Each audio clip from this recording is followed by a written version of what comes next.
Então a gente está ainda tendo muita dificuldade em algumas questões, não estamos sabendo lidar em alguns jogos, mas a gente vai crescendo com essas classificações. Ele aqui, por que a escolha pelo Pedrinho desde o início? Agora sim? Peraí. Por que a escolha pelo Pedrinho desde o início do jogo e o que faltou para o Corinthians para sair classificado no tempo normal e não passar mais um sofrimento desse? A ideia de jogar com o Pedrinho, eu decidi na sexta-feira já, junto com a minha comissão. Sabia que ia perder força de ataque pela característica do jogador, mas a ideia era ter mais posse. Só que a gente não conseguiu ter posse, não conseguiu ficar com a bola, não conseguiu rodar a bola no campo do adversário, né? E a gente teve bastante dificuldade. Então a opção de voltar o Wagner ali para pelo menos a gente competir mais, né? Duelar mais com o Santos. Mas enfim, também não funcionou muito, o segundo tempo também foi abaixo. E o que faltou para o time sair classificado? Ficar com a bola, rodar, a gente entregou a bola para o Santos muito rápido, ter mais posse, trocar 4, 5 passes, a gente não conseguiu trocar passe, que é algo que eu sempre trabalhei muito e trabalho muito, 17, 18, de ficar mais com a bola. A gente teve muita dificuldade hoje para trocar passes e com isso a bola ficou muito no pé do Santos. Carille, duas rápidas. A primeira, o que esperar do São Paulo, que está numa fase crescente na temporada. E a segunda, já são 3 disputas de pênaltis na temporada e o Corinthians venceu as 3. A gente ouve no popular, né, que pênalti é loteria, a gente sabe que não é bem isso. É preparação, é preparo físico, mas por que o Corinthians é tão frio e é tão bom nesse tipo de cobranças e disputa? Acho que passa pela comissão de nesses momentos aí dar muita tranquilidade. Nós sabíamos que isso podia acontecer no decorrer do ano. Então a gente começou, diferente do ano passado, já a treinar bem antes. Então todo dia, pelo menos de trabalho, os jogadores batem um pênalti, pelo menos um pênalti bate. E isso dá mais confiança quando tem essas decisões, né? Mas a gente precisa ser melhor. Estamos vivos nas 3 competições que a gente estamos disputando, que é a Copa do Brasil, Sul-Americana e final do Campeonato Paulista. Mas a gente tem que melhorar muito e nós vamos melhorar com o trabalho. Não pensei no São Paulo, cara, não dá para pensar, né? Começo a pensar no São Paulo a partir de amanhã, 50% para cada um, é assim, clássicos são assim, né? E decisão, fazendo o segundo jogo em casa, então preparação, né? Começa a pensar no São Paulo, mas preparação para a gente buscar um bom resultado no Morumbi. Carille, tudo bem? Tá me ouvindo? Carille, me permite só fugir um pouquinho da questão da classificação do Corinthians aí para mais uma final, terceira seguida. Eu não tive no CT na sexta-feira, acompanhei à distância. E se possível eu queria abordar um pouquinho o que foi falado lá no CT do Corinthians, principalmente em relação a você falar que tem espiões no Corinthians que fazem, supostamente, né, imagino, pelo menos deu a entender que fazem dossiê, passam para frente para outros técnicos, adversários e tudo mais. Você até falou do sigilo à fonte, né, que é algo constitucional e que é tipo uma defesa do jornalista, e é importante para o jornalista a questão do sigilo à fonte, sendo que você nem foi perguntado sobre essa fonte, quem seria, você foi perguntado sobre o personagem principal. E são outros episódios também, por exemplo, quando você foi embora e foi noticiado que você estava saindo do Brasil, você disse que os repórteres estavam mentindo e poucas horas depois você estava na Arábia Saudita comandando o Al-Ueda. Quando você voltou para o Brasil, você elogiou a imprensa da Arábia Saudita em detrimento da do Brasil, sendo que a Arábia Saudita é um país que nunca teve eleição direta para o principal cargo executivo, tem uma imprensa super censurada e restrita. E agora mais um episódio dessa questão da fonte, do sigilo à fonte, também da questão dos espiões que estão no treino do Corinthians. E eu queria saber de você, Carille, primeiro para você esclarecer, porque muitos torcedores estão acusando setoristas de serem espiões para mandar um dossiê para o adversário. Se você de fato chegou para a assessoria do Corinthians, tentou evitar, né, que essas pessoas que estão passando informação para frente entrassem no CT do Corinthians, e você chegou a conversar com essas pessoas, e por que essa relação com a imprensa, que assim, claro que a imprensa tem milhares de defeitos, mas pelo menos em relação a você, eu sinto que ela te respeita e valoriza bastante. Por que essa relação é tão tumultuada com a imprensa e com tantos episódios dessa maneira? Que bom você ter levantado isso daí, então minha resposta vai demorar bastante. Eu ganho um jogo na Arena Corinthians de 1-0 de uma jogada de bola parada que eu treinei. E o técnico adversário, meu amigo, fiz questão de ir no vestiário cumprimentá-lo. Ele falou assim para mim: é fogo perder o jogo de 1-0 de uma bola que eu sabia. Mas como você sabia? Ele falou: fique esperto. passaram. Quando eu chamei de mentirosa a imprensa e serviu para alguns, eu estava na Venezuela, jogo de 7-2, essa entrevista foi lá. No dia do jogo, teve setoristas que falou que eu já estava certo com o Hilal por 1,5 milhão por mês e que o Rodriguinho já estava contratado. O meu almoço para decidir foi na segunda, depois do jogo do Sport, e eu não fui para o Hilal, não teve conversa com o Hilal, em nenhum momento. A minha conversa, chegou uma proposta no domingo, no dia do jogo contra o Sport, meu empresário falou assim: Paulo Pitombeira, preciso almoçar com você na segunda. Por que soltaram na quarta que eu já ia ganhar 1,5 milhão por mês no Hilal e que o Rodriguinho já estava contratado? A quem falou? Uma fonte. Então, é difícil, cara.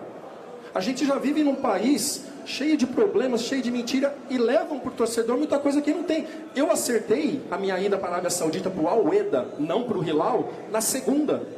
Na quarta anterior foi noticiado que eu estava certo com o Hilal por 1,5 milhão por mês e que o Rodriguinho já estava contratado.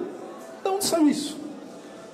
Mas, Carille, tem uma questão que deve ser levantada, que é a seguinte: se uma pessoa cravou a sua saída para o Al-Hilal ou para o Al-Weda antes de você assinar o contrato, não quer dizer que a imprensa, de um modo geral, tenha feito isso. Muitas pessoas noticiaram, e até foi confirmado por uma pessoa da sua família, que você negociava. Você negociava. Se uma pessoa cravou e você tomar isso como a imprensa inteira e como muitas vezes você vem fazendo, outra questão: um técnico falou que alguém mandou, toma cuidado, e aí você concluiu que foi um setorista que acompanha o dia a dia do Corinthians. Porque isso acontece. É isso que vem, né? É isso que vem. Mas por que você está tão incomodado? É você um deles? Não sou eu um deles. Porque o tempo que vocês perdem, para ficar com fontes, por que vocês não vão atrás? Porque, Carille, nas redes sociais, por exemplo, na rua, quando te param, acusam o setorista do Corinthians, porque você jogou no ar. Então, por exemplo, eu não fiz isso, mas eu fui acusado nas redes sociais, e acusado. Fui eu que fiz? Não sei quem foi. Então, por que você está preocupado? Agora eu vou te falar uma. Porque sistematicamente você tem atacado a imprensa. Você já falou demais, escuta. Você tem atacado a imprensa. Eu tomei uma pressão no posto de gasolina porque os setoristas falaram que eu barrei a vinda do Drogba. E o assunto nem chegou em mim. Vocês tomam pressão, eu também tomo.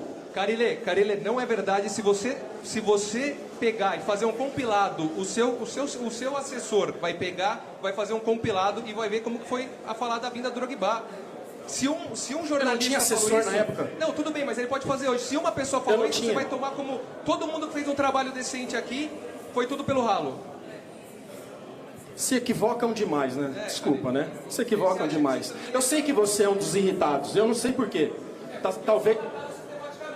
Talvez a carapuça está servindo para você. Esse que é o problema. Pessoal, se continuar desse jeito, nós vamos ter que encerrar a coletiva, segue. Tá bom? Segue. Fábio. Eu não falei que foi você. Serviu? Serviu? Tô perguntando, serviu? Beleza. Posso, Segue. rapidinho? Fábio, falando um pouquinho da partida, qual que é o ponto alto do seu time, na sua opinião, que credencia para essa final contra o São Paulo? E quão fortalecido o Corinthians sai desse jogo de hoje em específico? Quando a gente não acaba não jogando bem, acho que o nível de concentração, né? Os jogadores sem bola se dedicaram demais, cumpriram muito função. Eu acho que o ponto alto dessa equipe acaba sendo a concentração, assim, daquilo que a gente passa. Hoje com bola não funcionou, mas sem bola funcionou bastante. Carille, desculpa, eu cheguei atrasada, eu imagino que você já deva ter falado sobre isso, mas eu queria que você fizesse aí uma expectativa para a decisão contra o São Paulo. Não sei se você já falou sobre isso. O que você espera para essa decisão? Para falar a verdade, quando a gente vem para um jogo desse, a gente não consegue pensar na final ainda, né? A partir de amanhã, São Paulo vem numa crescente, com jogadores com bastante mobilidade. No jogo contra o Palmeiras, agora, por não ter o Pablo, ele acabou não tendo um 9, todos flutuando. Então são opções que ele está mudando. O Cuca chegando agora, com um técnico experiente que é o Mancini, que está ali ajudando no dia a dia. Mas a gente começa a esboçar o São Paulo a partir de amanhã, a partir de quarta-feira. Ô Carille, você comentou que o seu time jogou mal hoje, né? O que precisa melhorar o Corinthians para essa final na sua cabeça agora? Não só para a final, mas para o decorrer do ano e das competições, a gente tem que melhorar a nossa posca, tem que ficar mais com a bola. A gente está muito vertical, está errando. Hoje, no caso, erramos muito passe. A gente tem que triangular melhor, a gente tem que ficar mais no campo adversário com a bola. Mas isso também é pelo tempo de trabalho e muita mudança no elenco em relação a 2018, principalmente da minha passagem. Mas é algo que a gente tem que melhorar bastante. Carille, aqui. Chamou a atenção o fato do Bozelli ter entrado frio no jogo e ser o primeiro batedor. Eu queria saber, foi um pedido dele? A gente sabe que o Bozelli teve uma situação pessoal, até viajou para a Argentina. E a segunda pergunta, você fala que a proposta não era entregar tanto a bola para o Santos, né? O Corinthians deveria ter tido um pouco mais de posse. Você vê participação sua nisso ou acaba não sendo só dos jogadores, porque você passou e eles não obedeceram? Na primeira pergunta, desculpa. Então, o Bozelli é um dos caras que melhor treinam. E o Gustavo também. Mas quando o Gustavo pediu para substituir naquela altura do jogo, a gente já começou a pensar nos pênaltis, né? Então, eu tinha ele ou tinha o Matheus Vital para entrar. Eu acho que foi com 41 ou 42 que o Gustavo pediu. Ainda tinha mais uns 10 minutos de jogo. Me preocupei com a bola aérea, né? Mas qualquer um ali, a gente olhou a questão do jogo, como estava se mostrando e o Santos estava incomodando na bola aérea, e também a questão do pênalti. E ali ele se colocou para bater o primeiro, né? Tem treinado bem, mas qualquer um que entrasse ia ser um dos batedores. Ia ser ele, o Matheus Vital ou o Richard, que vem treinando bem, eram os jogadores que estavam fora. E a outra? Participação ela é de toda nossa. Eu digo, né, que a responsabilidade de uma vitória e numa derrota ela não é só de um técnico, ela tem que ser dividida. Eu procurei fazer bastante trabalhos de quarta para cá, de aproximação, de triangulação, para a gente ficar com a bola. A entrada do Pedrinho foi por essa questão, sabia que eu ia perder um pouquinho assim de presença de área, que eu sei que o Wagner tem, mas a ideia era controlar mais a bola para deixar Cleison para o individual ou Gustavo para uma bola aérea, mas enfim, nada funcionou, né? Repetindo, muito feliz pela classificação, mas a gente tem que jogar mais se a gente quiser maiores objetivos durante o ano. Carille, aqui, boa noite. Eu queria que você falasse um pouquinho da partida do Júnior Urso, porque muitas vezes o desafogo do Corinthians foram em arrancadas dele, em saídas de bola dele. Eu queria saber de você se você concorda, se você acha que ele foi um dos poucos que se salvou hoje da atuação do Corinthians. Não, o Avelar fez um bom jogo, né? Os dois zagueiros fizeram um bom jogo, o Júnior Urso fez um bom jogo, sim, foi um dos poucos que sobressaíram, mas a gente tem que, no geral, quando você tem 4, 5 jogadores abaixo, preocupa e aí o rendimento da equipe acaba sendo muito ruim. Carille, aqui. Acabei de chegar, espero não estar sendo repetitivo alguma pergunta. Você falou que o Corinthians tem que jogar mais. Não gostou muito do que viu do Corinthians, pelo menos no ataque. Mas defensivamente, o Corinthians soube sofrer, soube aguentar essa pressão do Santos hoje.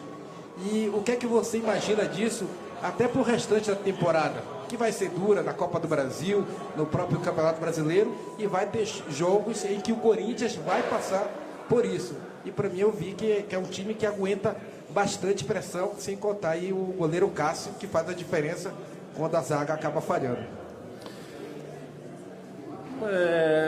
Acho que falando de Brasil, por tudo que eu estou acompanhando, o time que está mais estruturado hoje é o Cruzeiro. As outras equipes, o São Paulo com mudanças, o Palmeiras, enfim, isso vai... muitas equipes vão ter dificuldade no turno. Acho que é o Cruzeiro e o Inter, o Grêmio teve algumas mudanças, está tendo dificuldade.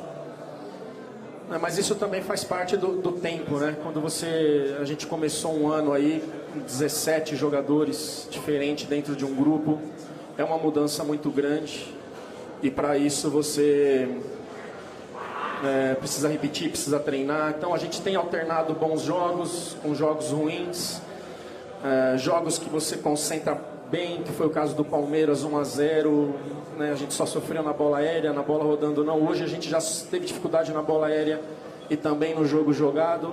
É o tempo, cara. O tempo, assim, para o futebol coletivo, ele é muito importante e a gente tem que melhorar e vai melhorar com o trabalho. Obrigada, Carille. Já? O presidente André Sanches vai fazer um pronunciamento. Sem perguntas, tá? Obrigada, pessoal. Bom, boa noite. Pedir desculpa para vocês a discussão que houve, independente da razão de quem. Vamos falar de futebol. O Corinthians jogou mal, todo mundo sabe disso, então nós temos que valorizar a vitória nos pênaltis, sem merecimento, mas a vitória. E vamos deixar essas discussões para depois. Eu acho que o jogo foi bonito, foi bom, e vocês querem mais falar de futebol, tá bom? Ninguém tem pergunta? Melhor.